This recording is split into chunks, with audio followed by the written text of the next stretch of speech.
Hello, everyone. This is Leonard de Guzman, co-host of Life After D podcast. I'm here in Wakanda, here with Emily Robinson, and we're here to talk about Life After D. So, Emily, we change our background all the time. So, I'm coming to you from a beautiful field. It's gorgeous today. All right. So we're in the second month of Corona, second month-ish. As far as like the news and divorce, in Japan, they have actually created it's an app where because there's an uptick of divorce in Asia. So this app lets you have like a divorce, and like a room where you can get away from your spouse and get away, I guess, for a few hours. You can pay, maybe hourly or a day, and they're finding that it helps. Wow, that's a good idea. Like a real room that you go to? Yeah, it looks like there's like a Corona room. I assume it's like in hotels. Let me pull up some information here. But this is interesting. Like, so you'd think like people. Okay, so they're called. It's a Japanese rental company. If I'm saying this right, Kasaku is offering married couples separate short-term rentals units as a way of letting them spend time apart if their marriage is going through a rough patch. A spokesman for Kazoku told the Japanese Japan Times that the purpose of the initiative is to avoid divorce and give couples a chance to think about their marriage. Creative. Yeah. Although I wonder what really happens in those rooms. But for real, hopefully it is actually something that gives you time away and some space. I guess they must be like disinfecting it like crazy in between people. But that's a good idea. It's like social distancing from your spouse. Yeah, I guess so. I mean, we've been home for, I think, 7 weeks now, maybe. And I mean, that's a long time. So people are starting to drive each other nuts. Yeah, like here in the U.S., it says here, an article from Fox Business, divorce rate surge in coronavirus quarantine. So they're finding it. There's an uptick in divorces. I've definitely seen a surge this week in the number of calls I've gotten and people that have contacted me about divorce. So I think maybe that is accurate from what I see too. Okay. Because we're in, because it probably, because we're in LA County, Los Angeles County, so there's probably different things going on. Although everyone is just inside quarantine, right? So we're kind of different, I guess, culturally, in different countries, but at the same time, we're the same, right? So we have the commonality that spouses are driving each other crazy. Yeah, spouses are driving each other crazy. People want to get back to work. People are scared about finances. I think everyone's got all that in common. Okay, so let's go through some quick topics here. Okay, we got someone here. My divorce was final about 3 years ago, and my ex still will not leave me and my family alone. My divorce for my husband was finalized in December 2017. We had a bunch of animals together and a house.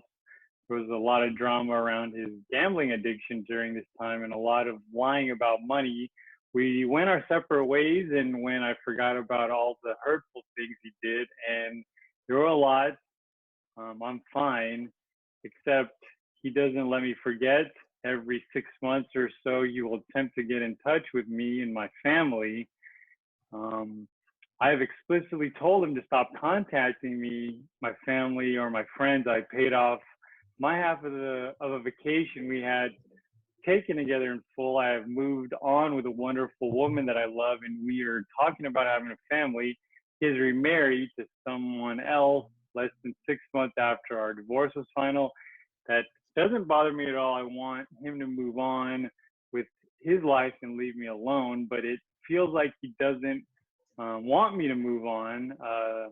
The texts and phone calls seem innocent enough to an outside perspective, but his efforts to continually insert himself as a relevant person in my life are wholly unwanted. Hmm. Yeah, I mean, the thing is, like, there's harassment and there's harassment, like someone that you don't want to talk to that's constantly bothering you and contacting you. It can be annoying and it can be harassing to the point that you need to request a restraining order because maybe that person is really disturbing your peace to the point that you aren't able to function in normal life without being scared for your well-being or your safety. But then there's also another level that doesn't even rise to, really being dangerous. It's just annoying. And there's not much that the courts can do for you in those kind of circumstances. You just have to cut off communication, change your number, like you would do with any ex or any person that's driving you nuts. Just block them on all your accounts. Like eventually they'll have to get the message. But if it does rise to the point of like becoming stalkerish or really disturbing your peace, then you may need to apply for a domestic violence restraining order, which is something they handle in family court and something that exes do end up with against each other some of the time. Okay, so so let's see. That's something that's scary. It's you want to move on, and it's hard because your partner or your ex partner is still in another space, from the past. And it usually is that way. Like people aren't usually necessarily on the same page. Usually one person wanted the divorce more than the other and has moved on much quicker. And that makes it really hard. It's rare that two people are in the exact same place emotionally. Okay, here we go. Seems more positive. Better days ahead. I woke up to an email from my attorney this morning saying that the divorce papers are in the mail. She already signed them. I'm the one who filed after she left in July 2019. So although I'm almost legally divorced, I feel like the trauma and the pain from the divorce are far from over. How long until I feel like there are truly better days ahead?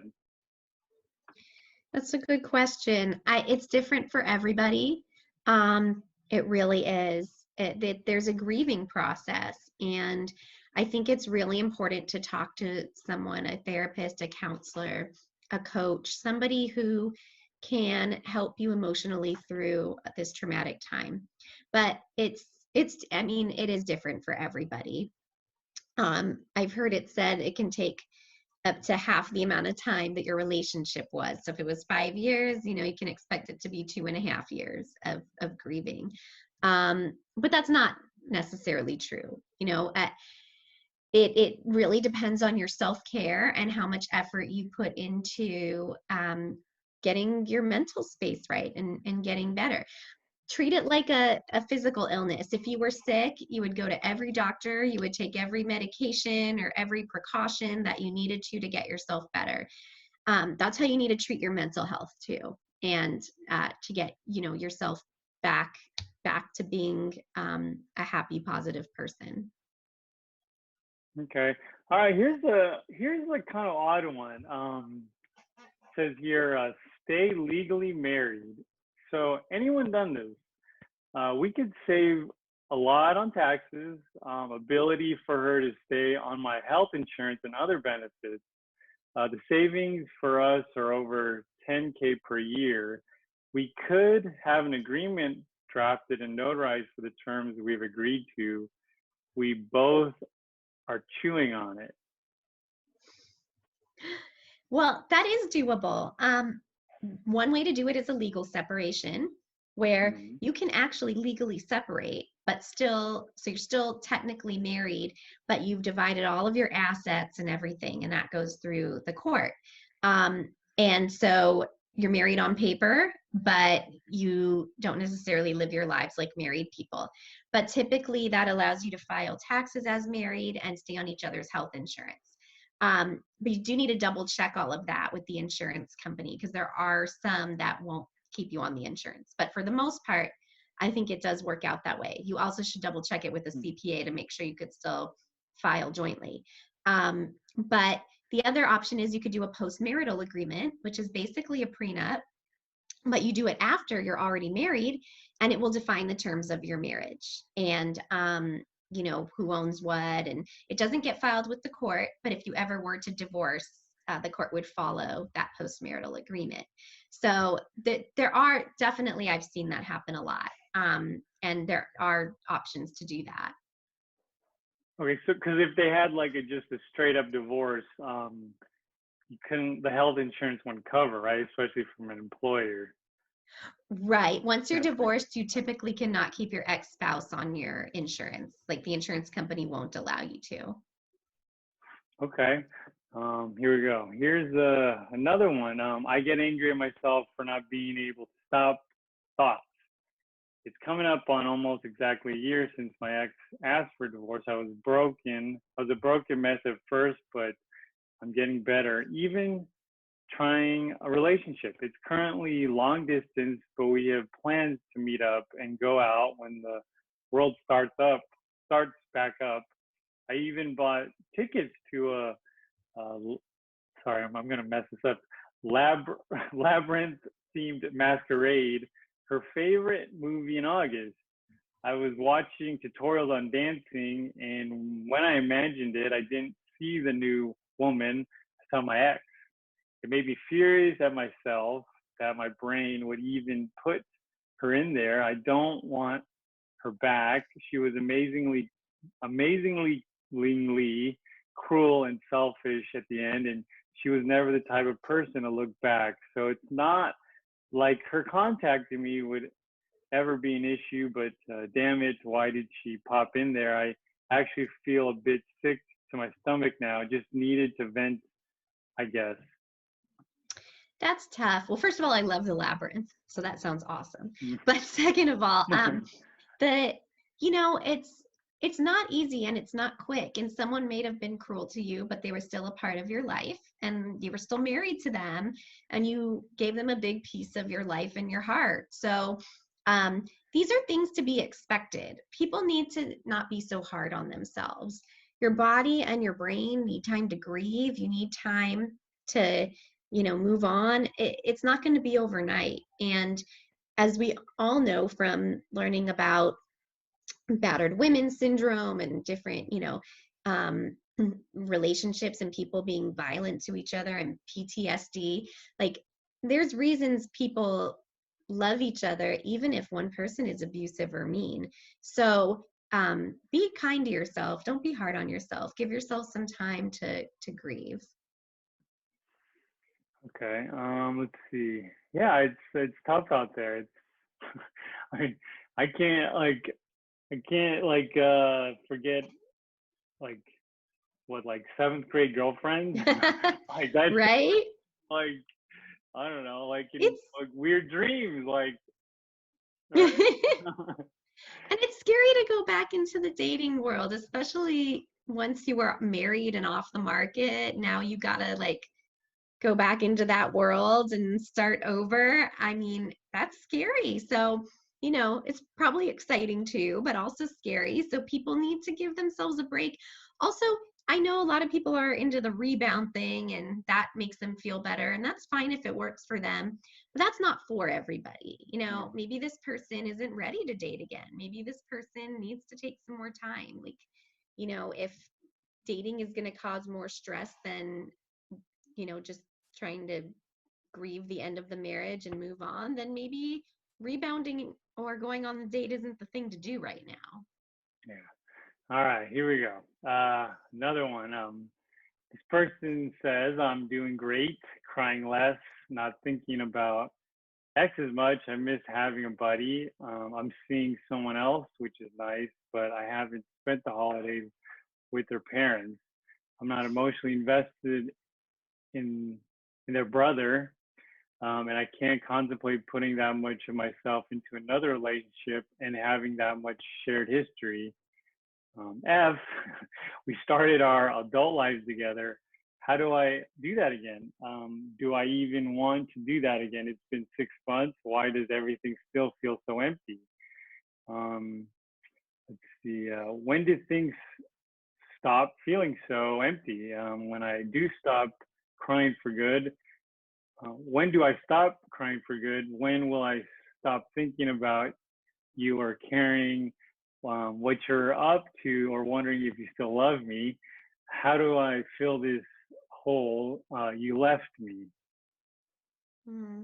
Well, 6 months is not a long time. It may well take much longer than that. But I mean, look, that's the question. It's different for everyone and for every relationship.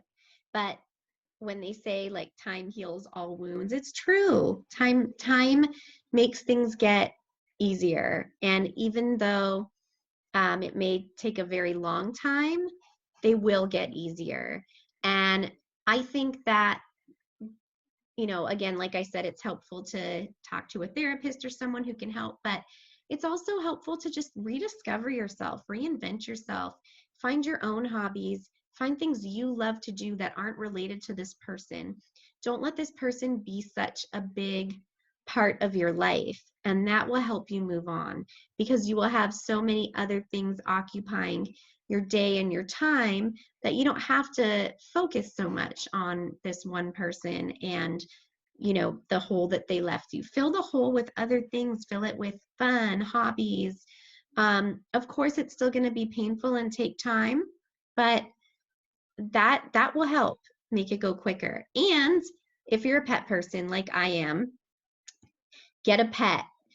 Dogs, Mm. dogs and cats can be such great therapy animals. Other animals too, horses, bunnies, but the most common are dogs and cats. And they can definitely fill voids and heal a lot of wounds. And they can be so helpful for people who are physically ill, emotionally stressed. Like having that unconditional love from a dog or a cat is a feeling that is so amazing. And I think it does really help. So if you can do that, I'd say go for it.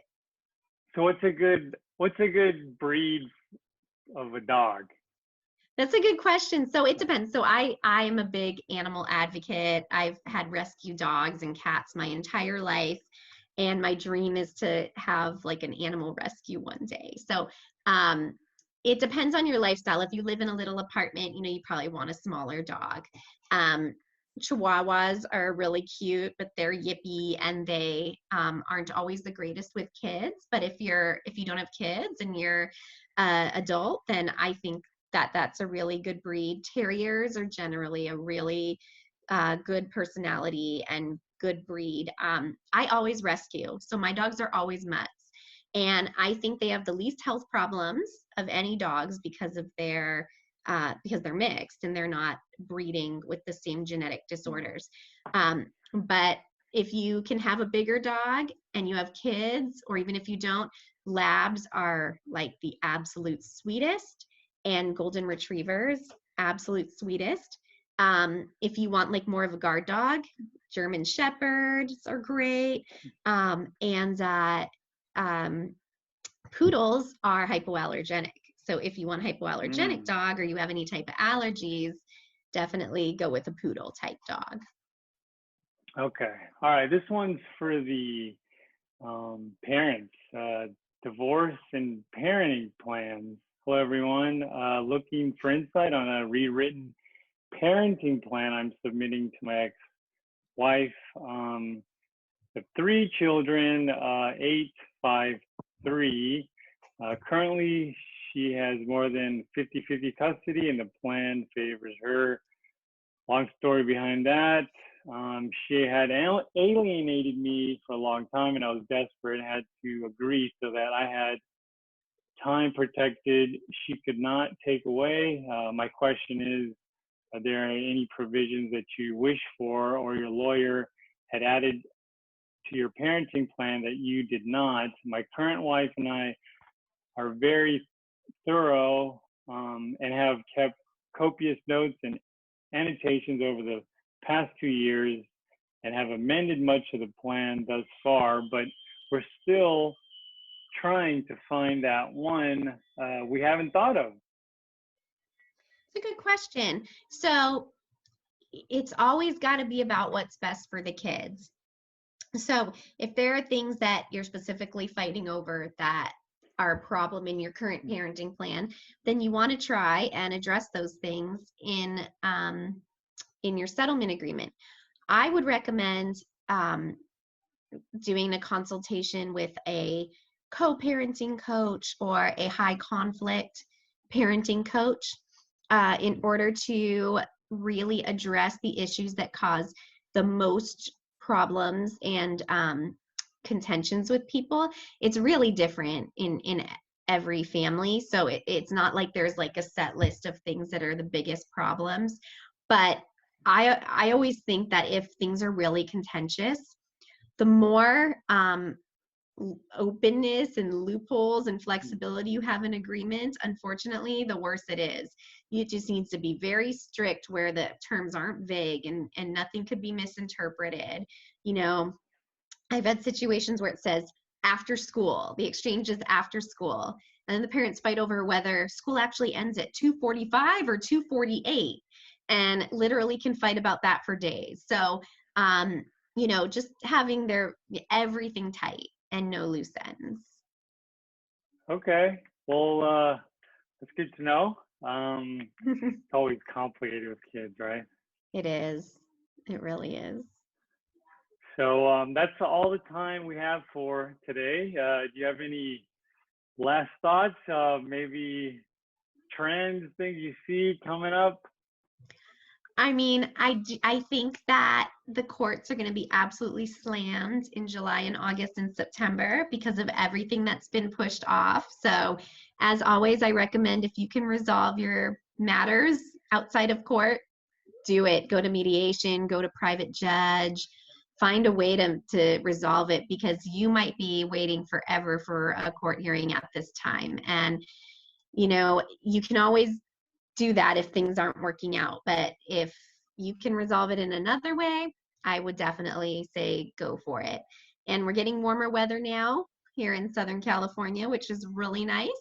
Hopefully that will help assist with, you know, getting the virus eradicated or suppressed or whatever we need to do, and we can get back to normal life soon. And I hope everybody stays healthy. Okay, so everyone tune in for the next episode of Life After D. Well, see you later. Bye.